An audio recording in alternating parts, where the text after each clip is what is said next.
26 अप्रैल 1986 को दुनिया के सबसे बदतरीन जौहरी तबाही चेरनोबिल यूक्रेन के पावर प्लांट से हुई। 2011 फुकुशिमा जापान के जौहरी बहरान के बरक्स चेरनोबिल रिएक्टर का धमाका कुदरती आफत के बजाय इंसानी गलती की वजह से हुआ था। आज मैं आपको तारीख के बदतरीन एटमी हादसे के बारे में कुछ हैरान कुन हक़ाइक़ बताऊंगा। फैक्ट नंबर 1, रिएक्टर की हंगामी हिफाजती निज़ाम को बंद कर दिया गया था। मौजूदा यूक्रेन में Chernobyl nuclear power station 4000 megawatt के रिएक्टर्स पर मुश्तमिल था और 2 इजाफी रिएक्टर्स जो ज़ेर तामीर थे। 25-26 अप्रैल 1986 की रात सोवियत तकनीकी माहिरीन ने देखभाल के लिए मामूल के बंद होने से ठीक पहले यूनिट 4 पर टरबाइन टेस्ट शुरू किए। टेस्ट करने के लिए उन्होंने गैर दानिशमंदाना तौर पर इमरजेंसी कोर कूलिंग सिस्टम और दीगर अहम हिफाजती आलात को गैर फहाल कर दिया। इसके बाद ऑपरेटिंग गलतियों का एक सिलसिला शुरू हुआ, जिसके नतीजे में भाप का इजाफा हुआ, जिसकी वजह से रिएक्टर ज्यादा गर्म हो गए। रात 1:30 बजे 2 से 3 तेज धमाकों ने इसकी स्टील और कंक्रीट की ढक्कन को उड़ा दिया और आग का गोला आसमान की तरफ बुलंद कर दिया। तापकार मादे की ये इब्तिदाई रिलीज इसके बाद कई आगों की वजह से फैल गई थी, जिसमें एक रिएक्टर कोर के अंदर भी शामिल थी, जो 10 दिनों तक जारी रही। सबने बताया चेरनोबिल के हादसे ने हिरोशिमा और नागासाकी पर गिराए गए एटम बम से कम 100 गुना ज्यादा तापकारी खारिज की।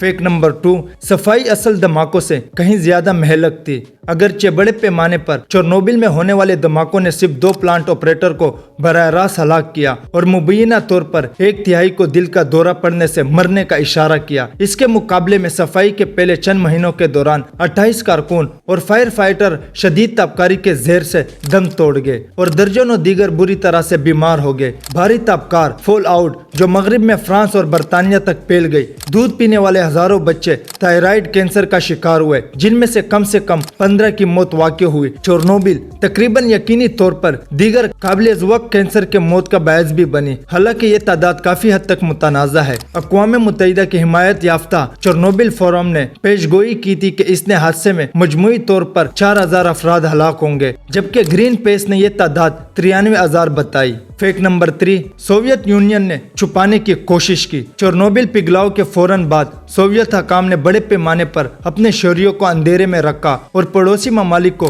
खबरदार करने की कोई कोशिश नहीं की। ताहम 28 अप्रैल को इख्तितात इस वक्त टूटना शुरू हुआ जब स्वीडिश फजाई निगरानी करने वालों ने फिजा में बड़ी मिकदार में तापकारी का पता लगाया, जो ऐसे लगता है कि USSR में पैदा हुआ था। जवाब के लिए दबाव डाला गया। सोवियत यूनियन ने इख्तराफ किया कि चेरनोबिल में एक हादसे में 2 अफराद हलाक हुए थे, लेकिन उन्होंने ये भी झूठ बोला कि हालात अभी काबू में है। प्लांट से 65 मील के फासले पर वाक़े यूक्रेन के दारुल हुकूमत कैफ में हकाम को स्कूलों को बंद करना और रिहायशियों को अंदर रहने की तंबिया करने में 6 मई तक का वक्त लगा। चेरनोबिल में जो कुछ हुआ इसकी पूरी कहानी बरसों बाद तक सामने नहीं आएगी। फैक्ट नंबर 4, लोगों की बड़ी तादाद अब भी घर नहीं जा सकती। हादसे के तकरीबन 36 घंटे बाद सोवियत हकाम ने करीब में रहने वाले तकरीबन 1,15,000 लोगों को निकालना शुरू कर दिया। हालांकि इससे पहले बहुत से लोगों को उल्टी और सर दर्द शुरू हो चुका था। ये यकीन रखते हुए कि उन्हें जल्दी घर वापसी आने की इजाजत मिल जाएगी, उन्होंने अपने पीछे मुख्तलिफ पालतू जानवर और कीमती सामान छोड़ दिया। ताहम इनकी हैरत की बात यह है कि प्लांट के 18.6 मील के दायरे में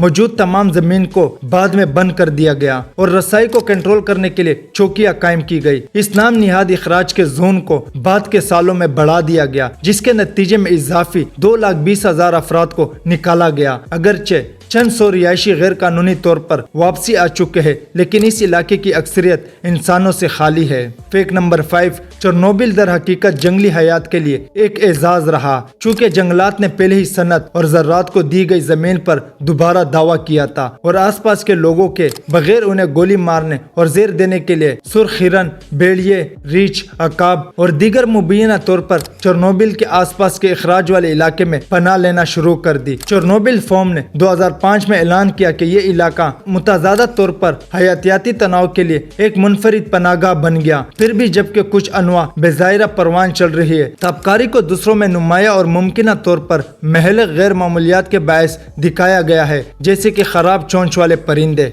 फैक्ट नंबर 6, चेरनोबिल सियाहों की तवज्जो का मरकज बन गया। अगरचे लोग अब भी वहाँ नहीं रह सकते। यूक्रेन हकाम ने 2011 में सियाहत के लिए खारिज होने वाले इलाके को खोल दिया। तब से गाइड बेकायदगी से सियाहों को जंगली हयात देखने के लिए ले जाते हैं और अपने सरीफिन को बहर खाना या सिगरेट नोशी ना करने की हदायत करते हैं। फैक्ट नंबर 7, सफाई अब भी हो रही है। अपनी सेहत के लिए बड़े खतरे में हंगामी कारकुनों ने रिएक्टर कोर में रेत, शीशा और बोरान गिरा दिया और आताशगीर मलबे को साफ किया। हादसे के चंद दिनों बाद तबकार मावादी के अखराज को रोकने की दीगर मायूसकिन कोशिश के अलावा उन्होंने दीवार के एकड़ जंगल को काट कर दफन कर दिया, देहातों को बुलडोज कर दिया और यहाँ तक के लावारिस पालतू जानवरों को इस खौफ से ज़िबा कर दिया कि वो इलाके छोड़ देंगे और मजीद आलूदगी फैल जाएगी।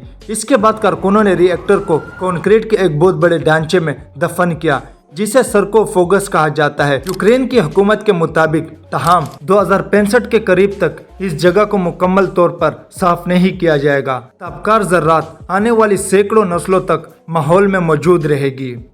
वीडियो अच्छी लगी तो लाइक करें एंड सब्सक्राइब करें। Thank you.